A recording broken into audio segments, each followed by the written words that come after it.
অসম চুক্তি ৰূপায়ণৰ কাম কৰিছে বিজেপি চৰকাৰে প্ৰতিদিনে বিদেশী খেলিছে বিজেপি চৰকাৰে কংগ্ৰেছৰ দিনত এজনো বিদেশী খেলা নাছিল প্ৰাক্তন মুখ্যমন্ত্ৰী তৰুণ গগৈ বিদেশী খেলাৰ বাবে পদক্ষেপ লোৱা নাছিল মোৰ কাৰ্যকালত প্ৰতিদিনে বিদেশী বাংলাদেশলৈ খেদিয়ে আছে সেই নিৰ্বাচনত অসমীয়া ৰাইজে বিজেপিকে ভোট দিব এই মন্তব্যৰে নিৰ্বাচন জয়ৰ হুংকাৰ দিলে মুখ্যমন্ত্ৰী ডক্টৰ হিমন্ত বিশ্ব শৰ্মাই মুঠৰ ওপৰত অসম চুক্তি চৰকাৰে বৰ্তমান চলিত চৰকাৰে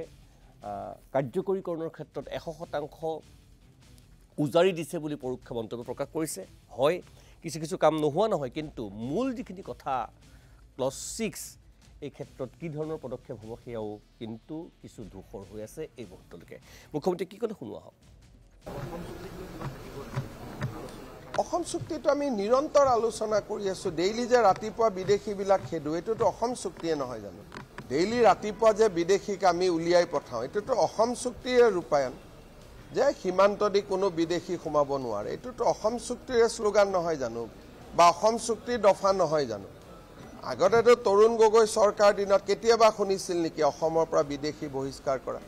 এটাতো প্ৰত্যেক দিনা ৰাতিপুৱা মোৰ টুইটত আপোনালোকে ফটো দেখা পাই থাকে কংগ্ৰেছৰ 15 বছৰত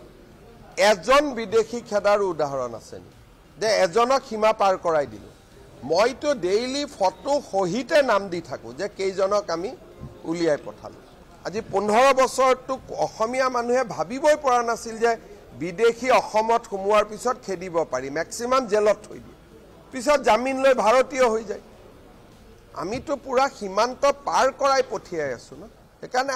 আমি যথেষ্ট কনফিডেন্ট আমি জানো যে নিৰ্বাচনত বিজেপি দলে আমাৰ মিত্ৰ গোষ্ঠীৰ হৈ আমি সুন্দৰভাৱে চৰকাৰ গঠন কৰিম অসমৰ মানুহৰ আশীৰ্বাদ আমাৰ লগত আছে